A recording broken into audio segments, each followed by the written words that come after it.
Será que o Banco Central, por meio de uma simples resolução, é capaz de criminalizar uma conduta?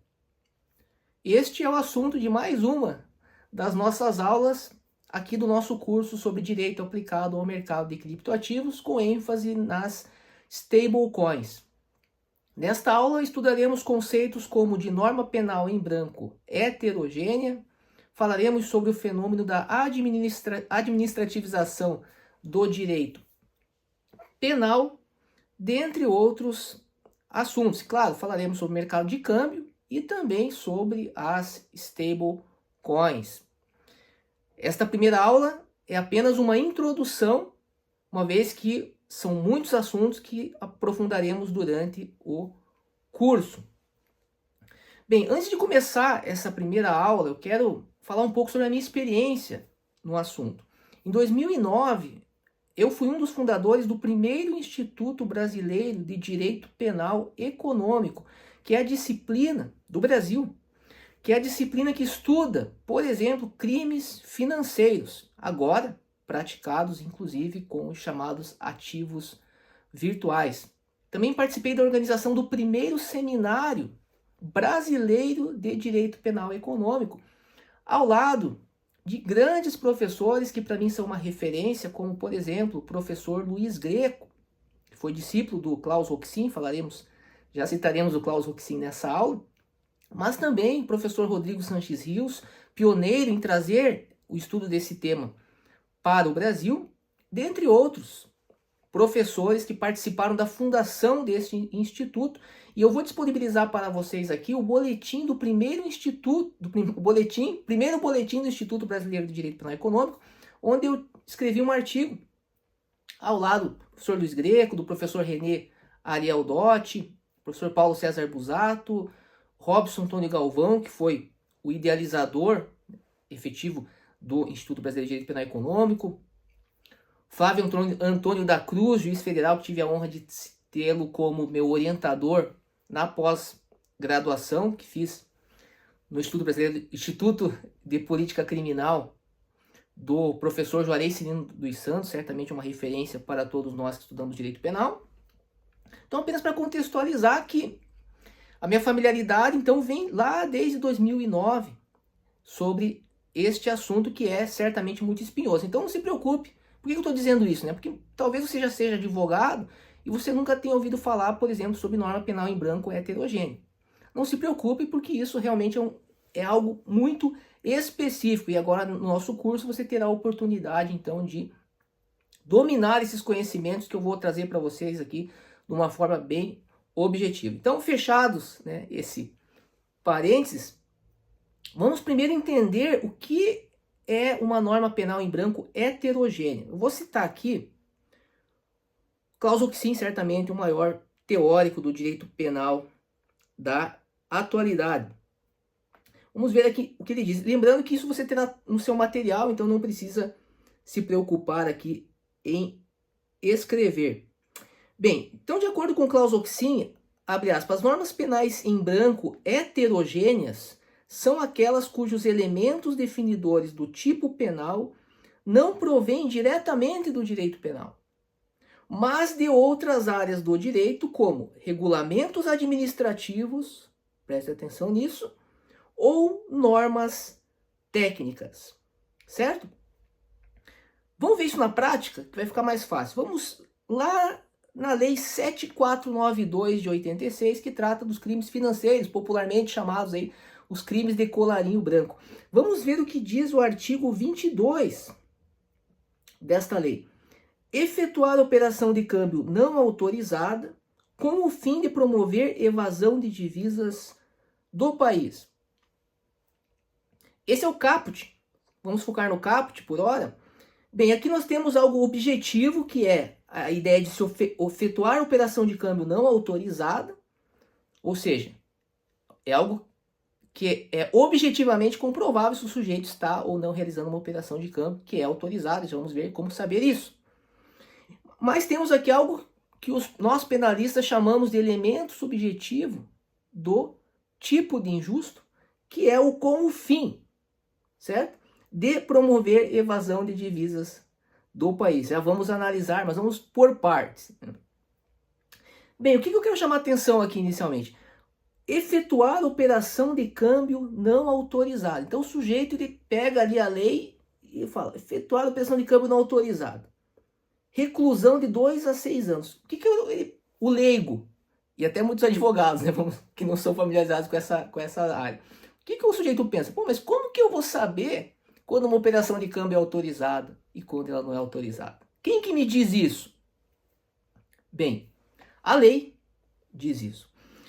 Por exemplo, a lei que disciplina o mercado de câmbio brasileiro, que é a Lei 14.286, de 29 de dezembro de 2021. No seu artigo 2º, por exemplo, ela diz o seguinte: as operações no mercado de câmbio podem ser realizadas livremente, sem limitação de valor. Faz sentido, porque nós estamos em um sistema de câmbio flutuante. Observados a legislação, as diretrizes estabelecidas pelo Conselho Monetário Nacional. Isso tem fundamento em uma outra lei, que já vamos falar sobre ela. E o regulamento a ser editado pelo Banco Central do Brasil. Então veja que esse artigo está dizendo o seguinte: você pode realizar operações de câmbio livremente, mas você deve observar, por exemplo, o regulamento a ser editado pelo Banco Central do Brasil. E vamos ver o que diz o artigo 3º agora.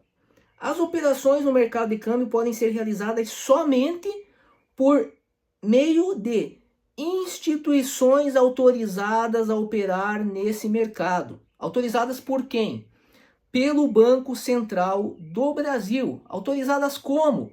Na forma do regulamento a ser editado por essa autarquia. O Banco Central do Brasil é uma autarquia especial. Veja então, olha que coisa. Se nós estivermos falando de uma operação de câmbio, essas operações só podem ser realizadas por meio de instituições autorizadas pelo Banco do Brasil, pelo Banco Central do Brasil, e na forma do regulamento do Banco Central do Brasil, regulamento a ser editado. Olha que interessante. E aí, se nós formos analisar agora uma resolução, a 277 de 31/12 de 2022, o que diz essa resolução do Banco Central do Brasil? Ela regulamenta a Lei 14.286, de 29 de dezembro de 2021, que nós acabamos de ver alguns de seus artigos, em relação ao mercado de câmbio e ao ingresso no país e a saída do país de valores em reais e em moeda estrangeira. Então veja, temos aqui agora uma resolução 277 que faz o quê? Regulamenta o que está sendo dito, que nós acabamos de ver, na Lei 14.286. E agora eu quero chamar a sua atenção para uma consulta pública 111. Qual que é o objeto dessa consulta pública do Banco Central? Proposta de regulamentação da inclusão de serviços de ativos virtuais no mercado de câmbio. O que significa eu incluir serviços de ativos virtuais no mercado de câmbio? Significa que eu vou atrair a incidência da lei que nós acabamos de ver, no sentido específico do artigo 3º, que fala: as operações no mercado de câmbio podem ser realizadas somente por meio de instituições autorizadas a operar nesse mercado pelo Banco Central do Brasil e na forma do regulamento. Se operações com ativos virtuais forem incluídas no mercado de câmbio, isso significa que só poderão ser realizadas por instituições autorizadas a operar nesse mercado pelo Banco Central do Brasil e na forma do regulamento a ser editado pelo Banco Central do Brasil. Veja que coisa. E aqui, se nós formos analisar, então, esta consulta pública, vamos ver o que é dito aqui, ó. Especificamente aqui no título 8A, prestação de serviços de ativos virtuais no mercado de câmbio. Artigo 76A. Está incluída no mercado de câmbio a prestação de serviços de ativos virtuais que compreenda as seguintes atividades ou operações. Veja, prestação de serviços de ativos virtuais, pagamento ou transferência internacional mediante transmissão de ativos virtuais. Nós vamos analisar isso com mais calma, mas eu quero chamar a atenção de você pelo seguinte. Se você já fez as outras aulas, principalmente as aulas do nosso curso de programação, você sabe que os criptoativos, eles estão em redes distribuídas de caráter transnacional. Então, sempre que você vê alguém falando sobre criptoativo ou ativo virtual, que é um outro conceito que nós já analisamos em aula específica sobre a Lei 14.478/2022, nós temos que ficar espertos, por quê? Pode haver brechas aqui, certo? Porque nós estamos falando em transações internacionais e nós temos objetos que estão em redes transnacionais. Apenas para dar um spoiler, nós falaremos isso em mais detalhes na parte de planejamento tributário internacional. Vamos analisar a ideia, por exemplo, da taxação dos super ricos e como que a Receita entende essa ideia, então, de operação internacional em um contexto de transnacionalidade. Mas por hora vamos fechar aqui o parênteses e aqui vamos então para o inciso segundo. Compra, venda, troca ou custódia de ativos virtuais denominados em reais de propriedade de não residentes. Inciso terceiro. Compra, venda, troca, transferência ou custódia de ativos virtuais denominados em moeda estrangeira. Isso é uma clara referência às chamadas stablecoins. O que significa então? Significa, esse inciso terceiro, que caso isso venha a ser aprovado, e muito provavelmente o será, certo? Você só vai poder realizar operações utilizando stablecoins por meio de instituições autorizadas pelo Banco Central. E aí é interessante porque o mercado ficou muito preocupado com uma proibição de autocustódia. Nós não vamos discutir isso nessa aula. Mas essa proibição de autocustódia, na verdade, é uma decorrência lógica da inclusão do mercado de ativos virtuais no mercado de câmbio. Porque se eu só vou poder fazer operações, por exemplo, com stablecoins, por meio de instituições autorizadas pelo Bacen e na forma do regulamento a ser editado pelo Bacen, por que eu vou querer ter stablecoins em autocustódia? Para praticar crimes? Não vai fazer sentido, porque eu só vou poder fazer essa operação se eu transferir primeiro para uma instituição autorizada. Claro, é um ponto a ser discutido, sim, mas o que eu quero chamar a atenção, e aqui vale esse conhecimento que nós estamos vendo aqui, que é especial, você não vai achar esse conhecimento da forma estruturada, e por isso que eu falei da minha experiência anterior em outros locais, porque nós passamos a ter essa percepção diferenciada mediante análise complexa de toda essa legislação, ok? Bem, eu acho que como introdução... Bem, mas vamos voltar lá, né? Sim, vamos finalizar aqui. Então, o que nós temos aqui no artigo 22? Nós temos claramente que quem efetivamente determina o significado, especifica o significado desta norma, essa é uma norma inespecífica, é o Banco Central por meio das suas normas administrativas. E talvez aqui, um ponto que eu vejo algumas pessoas falando, talvez você venha falar assim, mas tem que ser comprovado com o fim de promover evasão de divisas. Então, se não tiver o fim, a intenção, isso nós vamos ver em uma aula especial, mas eu quero chamar a tua atenção aqui para algo que vem da prática agora. Em geral, como é algo de caráter subjetivo, como que eu sei se o sujeito tinha o fim ou não de realizar a evasão de divisas? Geralmente o Ministério Público fala o seguinte, o Ministério Público Federal, isso deixa ele se virar no processo. Isso nós vamos verificar no processo. O que é visto, por óbvio, são os fatos objetivos. Houve operação de câmbio não autorizada sendo realizada? Houve. Então, em regra, a regra é a denúncia pela prática do crime de evasão de divisas. E por que isso é importante? Porque para você arrumar um advogado para fazer a tua defesa, para você poder tentar sustentar que não houve o elemento subjetivo do fim, que eu acho isso, na prática nós sabemos que é muito mais fácil você atacar a ideia da operação não autorizada com a ideia desse elemento subjetivo, até por ser uma questão subjetiva, uma aferição, embora a aferição possa ser objetivo, mas a aferição objetiva de algo subjetivo, você vai ter que pagar aí, vou colocar por baixo, casos mais simples, 200, 300, vamos dizer assim, de 500 mil até 2, 3 milhões de reais para você ter um advogado especializado nessa área para fazer a tua defesa. E certamente você não quer, né, ou melhor, o cliente, ele não quer gastar, né, 500 mil reais, 2 milhões de reais para responder um processo criminal e provar lá que ele não teve o fim de realizar. Não faz qualquer sentido. Então, por isso que nós, mesmo essas normas favorecendo os advogados que trabalham na área, porque quanto mais pessoas forem presas, mais nós vamos ter clientes, não é verdade?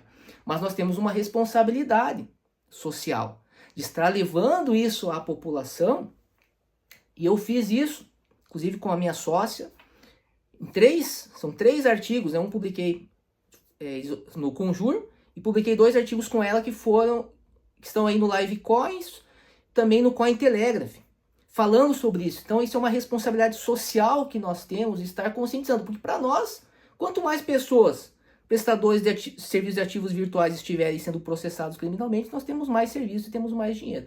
Mas não devemos pensar apenas dessa forma, devemos ter ética, e é por isso que nós estamos trazendo então esse conteúdo aqui, não apenas no nosso curso, mas também escrevendo. E aconselho você também enquanto está aberto o prazo, escrever artigos, né? Pressionar a autoridade.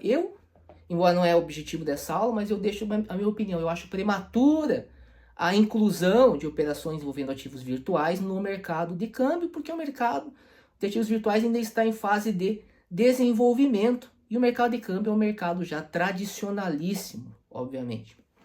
Certo? Então, nas próximas aulas continuaremos a analisar essas questões, mas eu espero que agora esteja claro, então, que sim, o Banco Central, por meio de uma resolução, ele pode criminalizar condutas, porque quando nós analisamos a norma do artigo 22, ela está inespecífica, eu não sei ainda que conduta que é criminalizada ou não, eu só vou saber isso a partir do exercício da competência do Banco Central, que a propósito está baseada em outra lei, você também não precisa notar, mas é a Lei 4595 de 64, certo? Que é uma lei com status complementar. Por que eu quero destacar essa questão do status complementar? Porque o sistema financeiro, de acordo com a Constituição, apenas pode ser regulamentado por meio de leis complementares. No âmbito do Supremo Tribunal Federal, o entendimento é que isso se aplica apenas à estrutura do sistema financeiro. Nós vamos discutir esse ponto ao falar sobre a inconstitucionalidade da Lei 14.478 de 2022, que é uma lei de caráter ordinário, e vamos também contextualizar isso com a proposta de anteprojeto de lei complementar de relatoria do deputado Lafayette de Andrade. Então veja que são muitos pontos aqui que poderão ser explorados por nós, advogados, na defesa de nossos clientes. Porque, embora eu esteja trazendo esta opinião para vocês, a minha opinião é que isso tudo vai passar, certo? Teremos sim a inclusão dessas operações no mercado de câmbio, uma vez que esse é um interesse do legislador da Lei 14.478 de 2022, tá? Se o anteprojeto de lei complementar do deputado Lafayette for aprovado, nós teremos mudanças significativas. Por isso que é importante nós, nesse curso, estarmos familiarizados com os 2 pontos de vista. E é claro que tudo isso que nós estamos falando aqui também, você já pode usar para a defesa dos seus clientes que já estão sendo processados, por exemplo, por realizar operações criptocabo utilizando stablecoins, certo? Já existem pessoas, é importante frisar isso. Muitos que chegaram no nosso curso viram o vídeo que eu fiz lá falando sobre pessoas que estão sendo presas porque utilizam stablecoins, por exemplo, para fazer operações de subfaturamento de importações. Hoje é chamadas operações criptocabo, antigamente era o dólar cabo, antigamente não, ainda existe, mas agora o criptocabo. Então veja, é muita coisa, tá? Não se preocupe que hoje foi apenas uma introdução. Todos esses assuntos ainda vamos rever minuciosamente, porque isso vai fazer muito sentido na nossa prática profissional. Grande abraço e nos vemos na próxima aula.